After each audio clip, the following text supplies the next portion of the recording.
Hi friends, మనమైతే ఈ వీడియోలో అన్నమయ్య జిల్లా తమ్మాలపల్లి మండలం తంబాలపల్లి నుంచి 8 కిలోమీటర్ల దూరంలో ఉన్న మల్లయ్య కొండ శ్రీ మల్లికార్జున స్వామి చరిత్ర గురించి మనమైతే ఈ వీడియోలో తెలుసుకుందాం.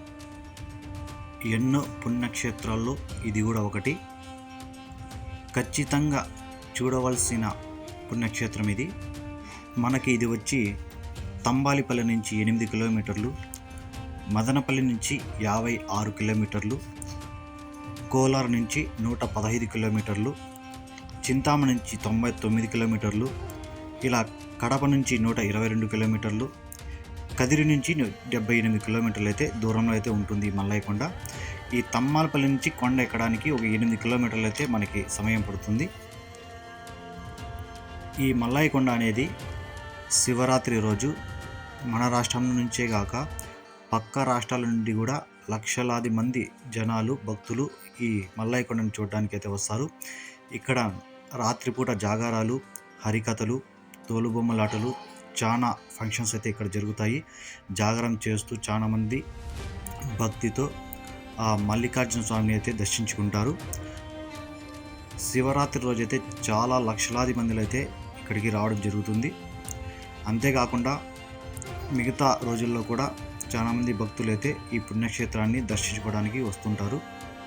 మనకొచ్చి ఈ రోడ్డు 4-5 సంవత్సరాల ముందు అయితే లేదు. ఇప్పుడైతే దీన్ని కొత్తగా వేశారు. ఒక 2 సంవత్సరాల ముందంతా మట్టిదారి, కాలినడక మాత్రమే ఉండేది. ఇప్పుడు కూడా చాలామంది కాలినడక ద్వారా దేవుణ్ణి అయితే దర్శించడానికి వెళ్తుంటారు.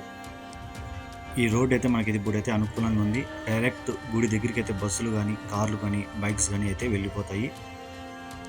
ఇక్కడ డ్రైవ్ చేసేటప్పుడు చాలా జాగ్రత్తగా అయితే డ్రైవ్ చేయాలి, ఎందుకంటే చాలా మలుపులు అయితే ఉంటాయి.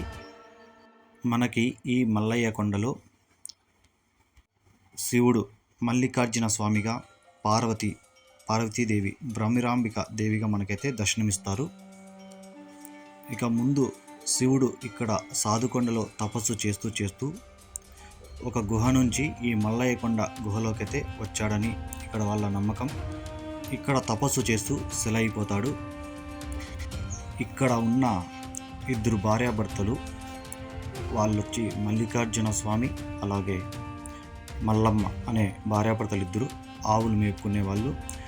వాళ్ళ ఆవు వచ్చి తప్పిపోతాయి.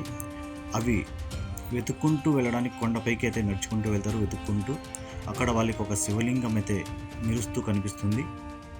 అప్పుడు వాళ్ళు ఆ శివలింగాన్ని చూసి ఆశ్చర్యపోతారు. అప్పుడు రాత్రికి రాత్రే అక్కడైతే ఆ శివలింగానికి అయితే గుడి కడతారు వాళ్ళిద్దరూ. అక్కడ ఉన్న రాళ్లతోనే అయితే గుడి కట్టేస్తారు. అలా కొన్ని రోజుల తర్వాత అక్కడ నిత్య పూజలు అందుకోవడానికి మల్లికార్జున స్వామిగా శివుడైతే దర్శనమిస్తాడు. ఈ టెంపుల్ వచ్చి నాకు తెలిసి ఒక 2-3 సంవత్సరాల ముందు అయితే కట్టడం జరిగింది. అంతకుముందు ఇలా లేదు టెంపుల్, ఒక చిన్న గుడిలాగా ఉండింది. ఈ మధ్య అయితే ఇదైతే మంచిగా డెవలప్మెంట్ చేశారు. ఒక 4-5 సంవత్సరాల ముందు నుంచి మంచి డెవలప్మెంట్ చేశారు. రోడ్లు కూడా వేయడం జరిగింది. ఇక్కడ చూసుకుంటే మనకి లొకేషన్స్ కూడా సూపర్గా ఉంటాయి. మనం కొండపైకి వెళ్ళిపోతాం. కిందకి చూస్తే మంచి ప్లేసెస్, పచ్చదనము, మంచి స్వచ్ఛమైన గాలి అయితే మనకైతే రావడం జరుగుతుంది. చూసారా, లొకేషన్ చూస్తే అదిరిపోతుంది. మంచి మనసు ప్రశాంతంగా ఉండే లొకేషన్ ఇది. ఇక్కడ విశేషాలు చూసుకుంటే కార్తీక మాసంలో సూర్యకిరణాలు డైరెక్ట్గా శివుని మీద పడతాయి. మనకి ఒక గుడి ఎక్కినాక నాకు తెలిసి ఒక 4-5 కిలోమీటర్ల దూరంలో, అంటే గుడి ఎక్కిన మధ్యలో మనకి ఏనుగుమల్లమ్మ టెంపుల్ అనేది ఉంటుంది. ఈ ఏనుగుమల్లమ్మ గుడిని ఖచ్చితంగా దర్శించుకోవాలి. అంటే మనం కొండ ఎక్కినాక ఒక 60-70% మధ్యలో అయితే మనకి గుడి ఉంటుంది. ఈ దేవతని ఖచ్చితంగా దర్శించుకొని మనం మల్లయ్య కొండకైతే వెళ్ళాలి. ఈ అమ్మవారిని దర్శించుకొని తర్వాత గుడిలో ఉన్న మల్లికార్జున స్వామిని దర్శించుకొని తర్వాత కొంచెం పైకి వెళ్తే మన గౌరమ్మ అనే దేవత అయితే దర్శనమిస్తుంది. అక్కడ మనం దర్శించుకుంటేనే, టెంకాయ కొడితేనే మనకి పూజ పూర్తి అవుతుంది. మనం ఇక్కడ దర్శించుకోకుండా కొండ ఎక్కేస్తే మనకు అది అర్ధ పూజ మాత్రమే అని అక్కడ ఉన్న పూజారి వాళ్ళు చెప్పారు. ఖచ్చితంగా మనం అక్కడ టెంకాయ కొట్టి తర్వాత గుళ్ళో ఒక టెంకాయ కొట్టి తర్వాత గౌరమ్మకి అయితే ఒక టెంకాయ ఖచ్చితంగా కొట్టాల్సి ఉంటుంది. ఇలా కొడితేనే మనకి మొత్తం పూజ అయితే పూర్తవుతుంది, మనం పూర్తిగా దర్శించుకున్నట్టు ఈ మల్లయ్య కొండని అని అక్కడ వాళ్ళు చెప్తారు. నేనైతే శివరాత్రి రోజు అయితే పోలేదు, కానీ నేను వీడియో తీయడానికే ఈ చరిత్ర చెప్పడానికి అయితే నేను వీడియో తీయడానికి అయితే వెళ్ళాను. అప్పుడు వచ్చి నాకు తెలిసి ఒక 200 మంది అయితే భక్తులు అయితే రావడం జరిగింది ఇంచుమించుగా. అక్కడ అన్నదానం కూడా చేస్తుంటారు. మనకి ఏమన్నా అన్నదానం చేయడానికి మనం ఏమన్నా అమౌంట్ ఇవ్వాలనుకున్నా ఇవ్వచ్చు. ఇక్కడ వచ్చి ఫ్రీగానే మనకి అన్నదానం చేస్తారు. ఇక ప్రతిరోజు కూడా చేస్తుంటారంట. ఇక్కడ ఇంకో విశేషం ఏమంటే, ఈ గుడి ముందరే ఒక ధ్వజస్తంభం అయితే ఉంటుంది. ప్రతి గుళ్ళోనూ మనం గమనిస్తే ఈ ధ్వజస్తంభం అనేది మనకి దేవునికి ఎదురుగా అయితే ఈ ధ్వజస్తంభం అనేది అయితే మనం నిర్మిస్తారు. కానీ ఇక్కడైతే నిర్మించారు. కానీ అప్పుడు ఆ కాలంలో కొంతమంది గుళ్ళోకి రానియకుండా చేస్తుంటారు కదా, కొంతమంది అయితే గుళ్ళోకి రావద్దు మీరు, కొన్ని కాస్ట్ అది ఉంటుంది కదా, ఈ క్యాస్ట్ అని అలా ఉండేదంట. అప్పుడు గుళ్ళోకి రానియలేదని ఒక భక్తురాల్ని, అప్పుడు శివుని భక్తురాలు వచ్చి, దేవుడు మనుషులంతా ఒకటే అంటావు, నన్ను ఎందుకు లోపల రానిలేదు, నీ దర్శనం చేయడానికి నాకు అదృష్టం లేదంటే, అప్పుడు శివుడు వచ్చి ఆ ధ్వజస్తంభాన్ని కొంచెం సైడ్కి జరిగినట్టు చూస్తాడు. మనకి ధ్వజస్తంభం వెనక నుంచి అయినా కూడా డైరెక్ట్గా మనకి శివుడు అయితే దర్శనమిస్తాడు. ఒకసారి మీరు కూడా గమనించండి. నాకు అక్కడ ఉండే వాళ్ళు కూడా చెప్పారు, నేను కూడా ట్రై చేశాను. ప్రతి గుళ్ళోనే ఇలాగే ధ్వజస్తంభం అయితే ఎదురుగా ఉంటుంది. కానీ ఇక్కడ ఉన్న మల్లయ్య కొండ ధ్వజస్తంభం కొంచెం పక్కకైతే వాలి ఉంటుంది. మనం ముందర నుంచి చూసినా కూడా బయట నుంచి చూసినా కూడా మనకైతే శివలింగం డైరెక్ట్గా కనిపిస్తుంది. ఈమె వచ్చి బ్రహ్మరాంబిక దేవి. అంటే మనకి ఈ శివలింగం పక్కనే అయితే మనైతే గుడి ఉంటుంది. ఇది అంటే ఆ లోపల గర్భగుడిలోనే. ఈ సైడ్ వచ్చి మనకి మెయిన్ ఎంట్రన్స్ ఇది, ఈ పక్క వచ్చి గుడి. ఇంకా ఈ గుడి చుట్టూ చూస్తే వెనక వచ్చి మనకి గుడి పక్కనే, వెనక కాదు కొంచెం పక్కనే వచ్చి ఈ చెట్టు ఉంటుంది. ఈ చెట్టుకు వచ్చి ముడుపులు కడుతుంటారు. అంటే పెళ్ళి కాని వాళ్ళు, పిల్లలు లేని వాళ్ళు, మనకి ఏమన్నా ఇల్లులు కానీ ఏమన్నా కట్టుకోవాలా అనుకున్న వాళ్ళు కూడా ఇక్కడ ఇటుక మీద ఇటుక పెట్టుకుంటూ వీళ్ళు చెట్టుకు వచ్చి ఇలా పట్ట తీసుకొని ముడుపులా కడుతుంటారు.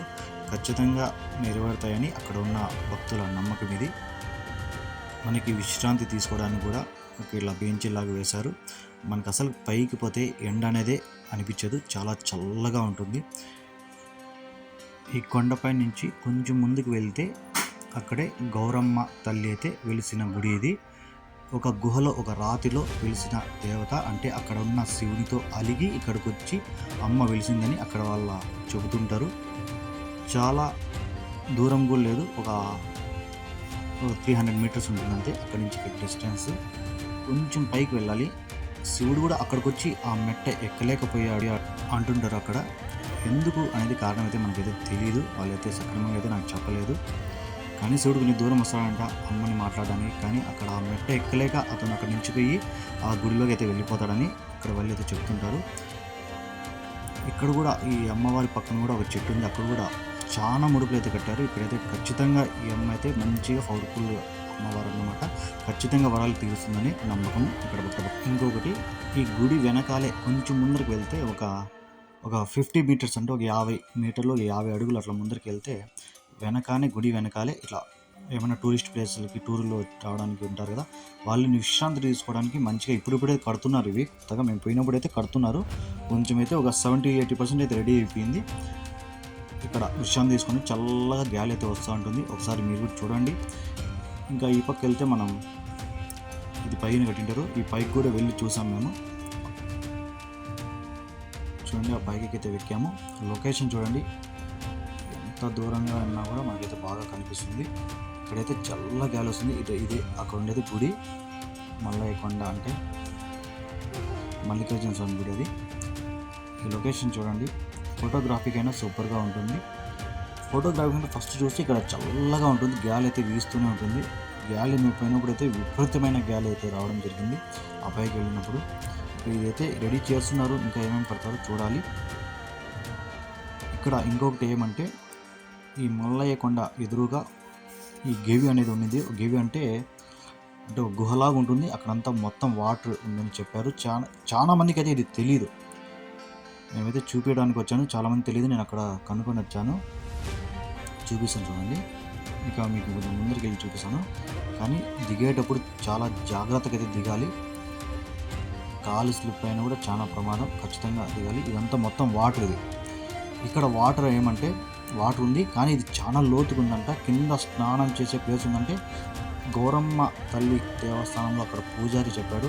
నేను దిగి చూశాను, నేను స్నానం కూడా చేశాను. చాలా సముద్రంలాగా ఉంది కింద అయితే, కానీ దిగడానికి చాలా కష్టం.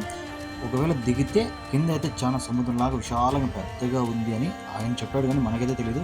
ఇది మొత్తం వాటర్. మనం అక్కడికి పోవడానికి నాకైతే భయం వేసింది, ఎందుకంటే ఎవరు లేరు, నేను నా బామ్మడిది మాత్రమే వెళ్ళాము అక్కడికి. ఆ లొకేషన్ చూసాను, నాకు భయం వేసింది. నా బామ్మడిది మాత్రమే ముందుకు పోయి ఆ కెమెరాలో ఆ వాటర్ కనిపిస్తుందో లేదో అని చేత్తో అయితే ఆ వాటర్ని అయితే అన్నాడు. కానీ నాకు కెమెరాలో అయితే కనిపిస్తుంది, కానీ కొంతమంది నమ్ముతారో లేదో అని చూశాడు. కానీ మేము దిగేకైతే ప్రయత్నం చేయలేదు, కానీ చాలా లోతు ఉందన్నమాట. మనం ఈ వాటర్ ఎక్కడి నుంచి వచ్చిందైతే ఆశ్చర్యం. అదైతే ఆయన పూజారి చెప్పినది లాస్ట్ ఎక్కడికైతే చాలా లోతుకైతే ఉందని అంటున్నాడు. Thank you friends. నేను చెప్పిన ఇన్ఫర్మేషన్ కానీ మీకు నచ్చినట్లయితే నా ఛానల్ని లైక్ చేయండి, షేర్ చేయండి, అలాగే సబ్స్క్రైబ్ చేసుకోండి. నాది ఈ ఫస్ట్ వీడియో ఇదైతే. నా ఛానల్ పేరు హిస్టారికల్ ప్లేసెస్. అంటే నేను నా ఛానల్లో అయితే మంచి మంచి ప్లేసెస్ అయితే చూపిస్తాను. Thank you.